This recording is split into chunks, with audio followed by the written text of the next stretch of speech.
چودھری صاحب 11 سے پہلے اعتماد کا ووٹ لینے کے لیے تیار نہیں، اور آپ کے حوالے سے میٹنگ کے حوالے سے خبریں چل رہی ہیں کہ اگر تحلیل اسمبلی نہ ہوئی تو آپ استعفے دیں گے، تو کیا یہ حکمت عملی تبدیل ہوئی ہے؟ نہیں، ابھی تو تبدیل نہیں ہوئی ہے۔ چودھری صاحب کا واضح موقف ہے کہ وہ اسمبلیاں ڈیزالو کر دیں گے جیسے خان صاحب نے کہا ہے۔ تو اسمبلیاں پہلی پریورٹی تو ہماری یہی ہے کہ اسمبلیاں ڈیزالو ہوں، اور اسمبلیاں ڈیزالو ہونے کے لیے اعتماد کا ووٹ جو ہے وہ ہونا ضروری ہے، اور مجھے یہی امید ہے کہ اعتماد کا ووٹ جو ہے یہ ہو جائے گا۔ اب اس میں یہ ضرور ہے کہ ایک بحث ہے کہ ہمیں 11 تاریخ کے بعد اعتماد کا ووٹ لینا ہے یا پہلے لینا ہے، اور انڈر ٹیکنگ اصل میں ہمارا اعتماد کا ووٹ نہیں، ہم تو چاہتے ہیں انڈر ٹیکنگ ختم ہو جائے جو 11 تاریخ کو ختم ہو جائے گی، اور اس کے بعد اسمبلیاں توڑنے میں پرویز الہی جو ہے وہ اس میں آزاد ہوں۔ نہیں، انڈر ٹیکنگ تو اسی صورت میں ہوگی نا کہ آپ، کیونکہ جو پچھلی ہیئرنگ میں آبزرویشنز آئی تھی وہ یہ تھی کہ اعتماد کا ووٹ تو آپ کو لینا پڑے گا کہ گورنر کو یہ حق حاصل ہے، تو آپ انتظار کریں گے فائنل ڈیسیژن کا کورٹ کا اور اس کے بعد یہ فیصلہ کریں گے، یا آپ کا خیال ہے کہ پہلی ہیئرنگ میں ہی وہ انڈر ٹیکنگ ختم ہو جائے گی؟ یہ انڈر ٹیکنگ تو 11 تاریخ کو ختم ہو جائے گی، اور وہ تو ہے ہی ایک تاریخ کے لیے انڈر ٹیکنگ۔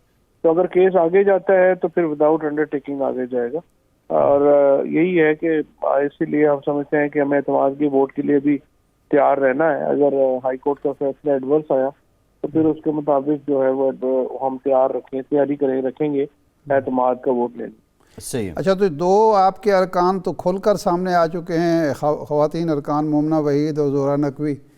اور بھی کچھ لوگ ہیں دعویٰ کر رہے ہیں مسلم لیگ نون والے کے، اور بھی کچھ ارکان ہیں جو چودھری پرویز الہی صاحب کو ووٹ نہیں دینا چاہتے، تو اس کا حل آپ نے کیا نکالا ہے؟ یہ ارکان سے کوئی تبادلہ خیال ہو رہا ہے؟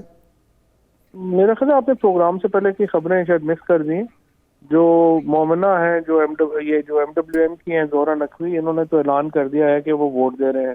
پھر بلال وڑائچ جو آزاد امیدوار تھے وہ بھی پی ٹی آئی میں جو ہے وہ شامل ہو چکے ہیں۔ مومنہ وحید جو ہے وہ ایک ہے خاتون، ان سے بات ہوئی ہے، یہاں پہ زرداری صاحب وغیرہ چونکہ رہ کے گئے ہیں، انہوں نے کافی کوشش کی تو وہ مومنہ وحید کے علاوہ کوئی اور ان کے ہاتھ نہیں آیا۔ تو ابھی مومنہ وحید کو بھی بتا دیا کہ آپ اپنا فیصلہ کریں، ظاہر ہے اگر وہ فیصلہ اس پہ نہیں کرے گی تو وہ ڈسکوالیفائی ہو جائے گی۔ نہیں، کیا مومنہ وحید بک گئی ہیں فواد صاحب؟ اپیرنٹلی تو یہی لگ رہا ہے، کیونکہ جو ان کے بیان سے آئے ہیں ان سے تو یہی لگ رہا ہے۔ تو اگر زرداری صاحب رہ کے گئے ہیں، وہ تو بڑے ماہر ہیں آپ کے بقول، آپ الزام ان پہ لگاتے رہتے ہیں، تو کچھ اور لوگوں کا بھی اندیشہ ہے؟ ممکن ہے جو کھول کر نہ آ رہے ہوں سامنے اور اس آخری دن دھوکہ دے سکتے ہیں۔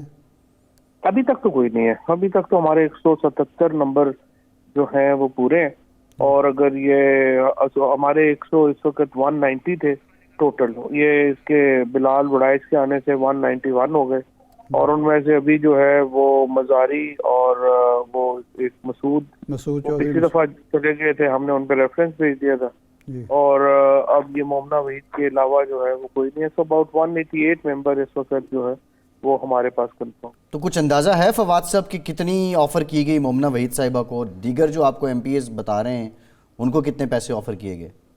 یہ جو کچھ ایم پی ایز کو 5 کروڑ روپے آفر کیا گیا تھا جی، اور انہوں نے وہ تفصیلات جو ہیں وہ بھی سامنے رکھی، اور اب اس کے اوپر جو پنجاب گورنمنٹ ہے وہ کارروائی کر رہی ہے۔ اب دیکھتے ہیں کہ وہ کیا راستہ اپناتے ہیں، یا وہ کرمنل راستہ اپناتے ہیں یا وہ ریفرنس فائل کرتے ہیں اسپیکر کے جی۔ لیکن یہ مسلم لیگ کاف کے بھی تو کچھ لوگ شاید ہو سکتا ہے ان کے ضمیر جاگ پڑیں، وہ کہیں کہ جو شجاع صاحب ہمارے لیڈر ہیں ان کی بات ماننی چاہیے۔ شاہ صاحب آپ کو نجومی تو ہم ہے نہیں، ظاہر ہے جی، تو جو لوگ اپنی پارلیمانی پارٹی کی میٹنگ ہوئی ہے اس میں شامل ہوئے ہیں، سب کچھ ہوا ہے، تو اس وقت جس طرح میں آپ کو بتا رہا ہوں کہ 188 لوگ جو ہیں وہ ممبر شامل ہیں۔ اب ظاہر ہے نہ میں نجومی ہوں نہ آپ نجومی ہے، وہ تو ہمیں نہیں پتا کہ دلوں کے حال تو نہیں ہے۔ اچھا، آپ پنجاب حکومت کی آپ نے بات کی ہے فواد صاحب، اب یہ معاملہ ایک ملزم نوید والا بھی سامنے آیا ہے، اس کی ویڈیو کیسے ریکارڈ ہوئی یہ بھی سامنے آیا۔ گجرات کا ڈی پی او اگر آپ کی بات نہیں سن رہا تو پرویز الہی صاحب جو گجرات سے ہیں، گجرات ان کا گڑھ ہے، ان کا آپ کو آپ کے ساتھ منوان ہونے کا یقین کیسے ہے پھر؟ پرویز الہی صاحب کی اپنی باتیں کوئی نہیں سنتا، جو بے شمار چیزیں ایف آئی آر نہیں ہوئی، اور یہاں پہ معاملات ایسے ہی ہیں، میڈیا کے ساتھ جو حالت ہے بیچاروں کی جیسی پاکستان کے میڈیا کی حالت ہے اس کے مطابق ہی آپ کو اندازہ ہو جانا چاہیے کہ باقیوں کی کیا حالات ہے. تو اسی کے مطابق ہی ملک چل رہا ہے. اب وہ کیا اس میں پرویز الہی کا کیا قصور ہے یا کسی کا کیا قصور ہے. ڈی پی او کے خلاف کارروائی تو وزیر اعلیٰ کر سکتا ہے نا, ہے تو ان کا ماتحت. کوئی کارروائی بھی نہیں ہوئی غضنفر شاہ کے خلاف. ہاں ابھی تک کارروائی نہیں ہوئی ہے. بات اس کی اپنی سٹوری ہے دکھ بھری. وہ آپ لوگ کس وقت اس کو پوچھ لیں کہ اس نے کیوں بنائی, تو وہ آ کے اپنی دکھ بھری یہ کہانی آپ کو سنا دے گا کہ اس نے کیوں بنائی. تو ہم اس سے کیا پوچھیں, آپ کو سنا چکا ہے, آپ بتا دیں ہمیں. نہیں وہ آپ ظاہر ہے کہ وہ خود ہی بنائیں گے تو بہتر سے.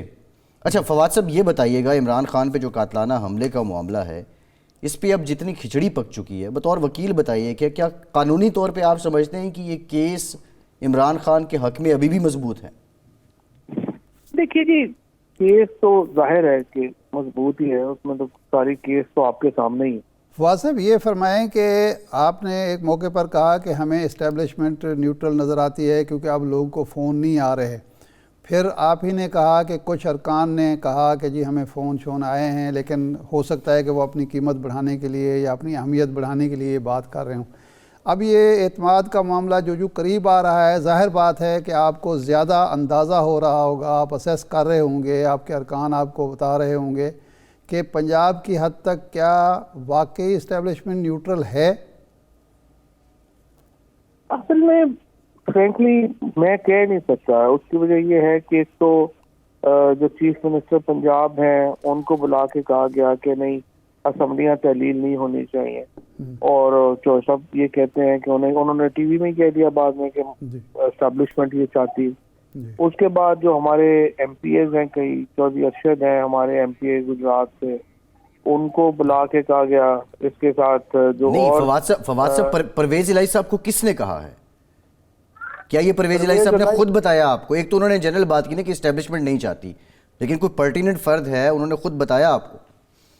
جی انہوں نے پرٹیننٹ فرد کا بتایا کہ انہوں نے جو ہے وہ کہا کہ اسمبلیاں جو ہے وہ تحلیل نہیں ہونی چاہیے. اور خیر باہر بھی انہوں نے کئی دفعہ یہ بات اب کر دی ہے, لیکن بہرحال جو دوسرے نہیں وہ کون ہے, کس کے بارے میں پرویز الہی صاحب نے بتایا؟ وہ جو سب جو ہے وہ کہہ سکیں, میرے لیے کہنا مناسب نہیں ہے, آپ خود ہی بات کر لیں. تو انہوں نے جو ہے جو دوسرے ایم پی ایز ہیں وہ بھی یہ کہہ رہے ہیں, لیکن کچھ جگہوں کے اوپر اب دیکھتے ہیں آگے چیزیں کیسے چلتی ہیں, کیونکہ ابھی تک جو ہے یہ کہنا کہ آرمی چیف جو ہیں ان کی کوئی نئی جو پالیسی ہے وہ آ چکی ہے سامنے. اب انہوں نے خود ہی ایک سپیچ بھی کی ہے اور انہوں نے کہا ہے کہ وہ ملک میں کنسنسس جو ہے ہمیں بڑے ایشوز پہ چاہیے. یہ ایک مثبت سوچ ہے. اب دیکھتے ہیں کہ وہ اپنی جو سپیچ ہے اس کا آگے لائے عمل کیسے بنتا ہے. نہیں آپ نے تو کنسنسس پہ شرط عائد کر رکھی ہے نا کہ الیکشن کی ڈیٹ دیں ہم بیٹھنے کو تیار ہیں, تو کیا آپ بھی اپنی اس شرط سے پیچھے ہٹنے کو تیار ہیں؟ اس کے علاوہ اور ملک میں کیا کنسنسس ہے؟ الیکشن ہی کے اوپر بات ہونی ہے نا, جو اور کس کے اوپر؟ نہیں یہ جو اکانومی کے حالات ہیں, آج جو زر مبادلہ کے ذخائر ہیں 8 سال کی کم ترین سطح پہ آ چکے ہیں, تو یہ مسئلہ صرف حکومت کا تو نہیں ہے نا, بطور اپوزیشن اور بطور لیڈر عمران خان کا بھی تو ہے. نہیں یہ مسئلہ صرف حکومت کا ہے. اس کی وجہ یہ ہے کہ یہ صرف اس لیے پیدا ہوا کہ ملک کے اندر جو ہے وہ کنسنسس نہیں ہے. یہ صرف اس لیے پیدا ہوا ہے کہ ملک کے اندر استحکام نہیں ہے. یہ صرف اس لیے پیدا ہوا ہے کہ عوام کی الیکٹڈ گورنمنٹ نہیں ہے. ادروائز تو معیشت فرسٹ کلاس چل رہی تھی, 6% پہ گرو کر رہی تھی پاکستان, اور ہر چیز مستحکم تھی, بڑا ٹھیک ٹھاک چل رہے تھے ہم. صرف مسئلہ صرف سیاسی عدم استحکام کا ہے, وہ الیکشنوں کے علاوہ اور کسی طریقے سے دور نہیں ہو سکتا. صحیح ہے.